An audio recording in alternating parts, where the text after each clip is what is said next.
on innovation, to be honest. A ZVZ match here. On habitation, I have a lot to say about ZVZ. It's actually a really complicated matchup, and I'm going to try to make it as entertaining as possible. But it's definitely one of the more complicated matchups. It's deceptively complicated, if that makes sense.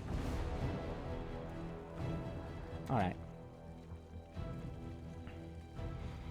But in the top right-hand corner, we have, from Team G-Play, it is Nitix. And in the top left-hand corner, we got Apex. Apex-Kale. So some serious teams that I've never heard of before. Alright. So, let's talk about ZVZ specifically on this map. I'm just going to talk about it in general, and then I'm going to talk about this map specifically. But ZVZ, there are a couple different options. There's effectively 2 to 2.5 phases of ZVZ. So what happens is you have your early game, and that's Phase 1. Phase 1 is where you determine, are they going for an early pool? Are we going to have to dance with Ling Bling? If they go for a hatch first, is it going to be a big Ling flood? Are they going to take a third base? And that's a little bit different on Habitation Station, because you have access, potentially, to these gold bases, right? How are the sounds, by the way, guys? Is my mic too loud, too quiet? Especially, like, compared with that last game. And then Phase 2 is your transition, is your lair tech, or transition into lair tech and then lair tech. And a lot of the time we see roaches versus roaches, and then the transition into ravagers. So, and then past that point, if we survive and both players even out on 3 bases, roach versus roach into roach ravager, then we see maybe another transition, and that transition is usually 95% of the time either a Spire or a Hydralisk Den for either side. So the Spire option is especially good in low economy situations, because if they're real committed to the roaches and you're able to get a little bit of an economic lead, maybe you kill a few drones or you catch them out of position, then they're going to continue making roaches, right? They're going to continue making roaches because they need to defend in case you make a bunch more roaches. So if you're able to transition into a Spire, which takes a lot longer than a Hydralisk Den, then you can sometimes just outright win the game and catch them off guard, or at the very least you force out a certain response that gives you a lot of initiative. Whereas if you go for the Hydra Den, you have the safer transition, you have defense against mutas, and you can transition into lurkers, which are effectively the ultimate ground unit in ZVZ. They're the most effective. So we're at Phase 1 right now. Phase 1, where both players are actually taking a gold base as their third. We've got speed on either side. We're going to see 2 Baneling nests as well. Both of them being a little bit greedy with a slightly delayed Baneling nest because they weren't mining with 3 in gas. So, this is the dance. Both sides are going to make Lings. Both sides are going to make Banelings. And in an even money game, neither side comes out decisively on top, and we end up with similar drone counts. But Banelings can change all of that almost immediately. So we're going to have to see here. The worker count, Nitix forced out a few more drones, and his Baneling nest is later. So Ash Kale here can put a lot of pressure onto this base. He did a little bit of damage with those initial Zerglings, and now losing the third base is sometimes synonymous with losing the game. We're going to need to see some Banelings on the way. There's a well-placed Overlord that will see this coming. The third base is under fire, and the Baneling, the dancing of death begins. He's going to be able to get on top of these Banes. Actually, he's just going to use his Banes to zone out the Zerglings. And it looks like the base will be a casualty here, but the Banelings will connect. Somehow some Lings will survive there. But now the momentum shifts the other way around. He just committed his Zerglings. He lost a decent chunk. And despite losing that base, remember, Nitix does have more drones. That means he has more capability of producing Zerglings. The third base at this point is essentially just for production. So even though he lost the third, with the worker count, especially if he's able to pressure this third, ooh, great trades there out of the Banes. And good micro from Nitix so far. So despite not having a third, he has a better economy, and he has the initiative. He has forced his opponent to the other side of the map. So Nitix actually has a bit of an edge right now, And as long as he can keep using it, he's going to find himself in a good spot. It's very dangerous to go up this ramp, by the way. You can easily get cut off by banelings or just zerglings on their own. And oh, speaking of cut off, Ash Kale slamming in with the banelings. And that's going to be another cancel on this base. Well, not a kill this time. It's going to be a cancel, but the idea stands. The banelings swinging up. A couple banes in the back. He thought he might have an opportunity to jump in, but no, Nidix is on point with his own banelings. And the Queen holding the gates, at least for now. Oh, more banes coming in the back. He's got to be very careful. He will connect with some of them, but some others are going to do good work here. The worker count still in favor of our blue Zerg, but only by a little bit, and that could change very, very quickly. Yeah, the drones. Oh, in such a dangerous, dangerous position, and several will get taken out, and that's going to be an evening of the worker count. The third base was canceled at the same time, but a huge flood of Zerglings coming through. When drones are pulled in ZVZ, you know you're having a real, real bad day.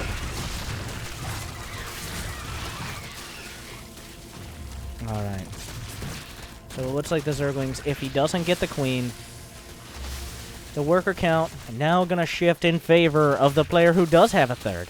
The Zerglings have been spammed for the last while.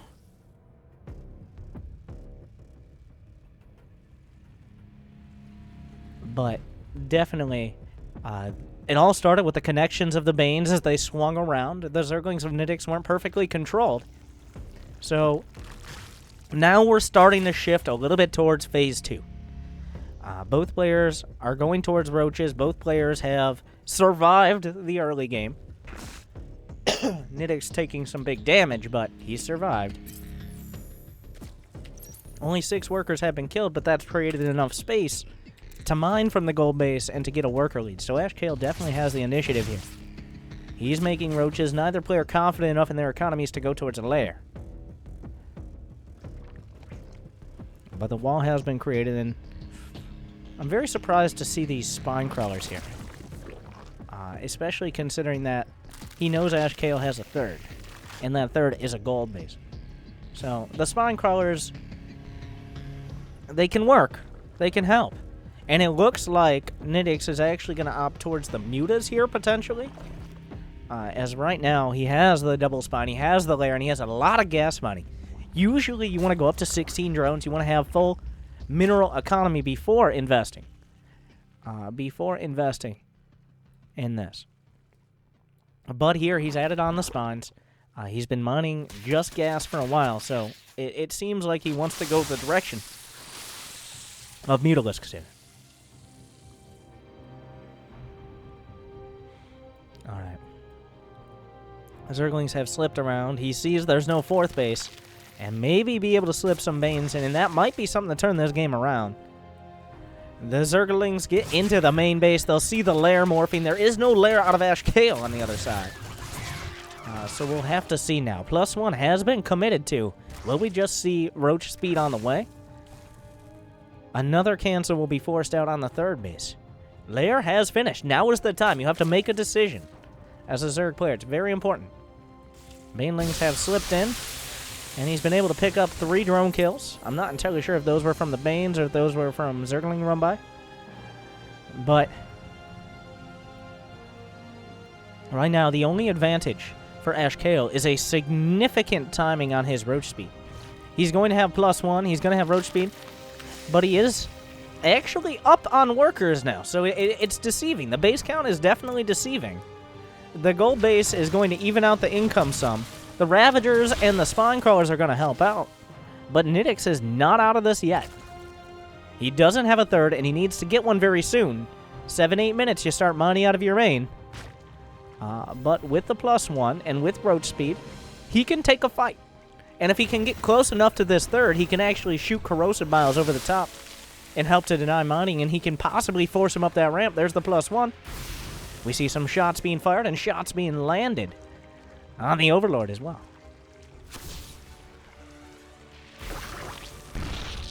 All right. Ravagers on either side. There's still plenty of Zerglings, but with that +1, it only takes 2 hits from roaches in order to finish it off. In order to kill a Zergling, rather. as opposed to the 3 it does without the upgrade. So the Zergling's not nearly as effective once that +1 is finished. Now, shots being fired. And the gold base is actually going to start mining out. The main base is for either side mining out. But right now, Nidix, he has his speed, he has his +1, he's getting a 3rd. Overlord's being gunned down on either side. The Zergling swinging in towards the main. He will see an Evo chamber. Let's see, what kind of vision does he have? He doesn't know about the lair yet, but he has to assume that the lair is finished, even without seeing it. 152 to 129 supply, the +2. Finally, Nidix feels like he has a little bit of space. He has his Ravagers out so he can go for those upgrades. And he shoots and lands some shots on the drones. +1 is not done for Ash Kale yet, but it is seconds away. Alright. As the Lings swing around the backside, he's trying to come into the right. The best thing to do with these Zerglings is some sort of run-by or counterattack. The Zerglings are no longer very effective in fighting, especially with that +1 finished up.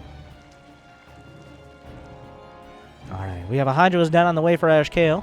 So he's the first one transitioning into that next level attack. He's almost maxed out with his roaches, so it's not a bad time to do so. All he needs now is a 4th base. The roach count's 46 to 40 in Ash Kale's favor. One more Ravager here for Nidix. Oh, and the Spine Crawlers will be moved. He's going to go forward. No Corrosive Biles landing yet. He's going to be able to take out the backbone of this defense. The engagement angle is favorable here for Nidix, but Corrosive Biles could change everything. But the supplies tell the story. If Ash Kale just takes an even engagement, he will win. The worker count, 55 to 44, so that's some of the supply gap here. As the dance back and forth begins. This Overlord actually in a prime position to see the drone count. I'm pretty sure Nidix will realize it's here now. And be able to take it out. There it goes. Actually supply blocking Ash Kale, and that little bit of supply might make the difference, even though it's very unlikely to do so. A handful of roaches looking... These roaches not so much for killing drones, though they'll be great to do so if possible. But they're going to pull the army out of position. And, well, figure your shit out, roaches. But this is going to allow Ash Kale to move forward. He's going to get a triple kill on these Ovies. Yes, it lands! 170 to 190. He's going to move forward. +2 is not finished yet. The Spire is on the way. I don't even know if he realizes he finished his Hydralisk Den. We've got the counterattack on this side. The Hydra Den is done. I think he forgot about it. He hasn't gotten the muscular augments. The Lings are actually on point here. The Queen should be able to clean this up. +2 is completed for Nidix, but the bank and the supply lead is there for Ash Kale now. A perimeter of Corrosive Biles zoning out both sides. These roaches found their way across. We saw 20 workers killed, and that's going to be 53 to 39. More shots are being fired onto the gold minerals. The base was maintained here. There is no 4th base for Nidix. He's been on the back foot ever since the Ling counterattack, and that doesn't seem like it's going to change. Another exchange of Corrosive Biles on either side. They're vomiting all over each other.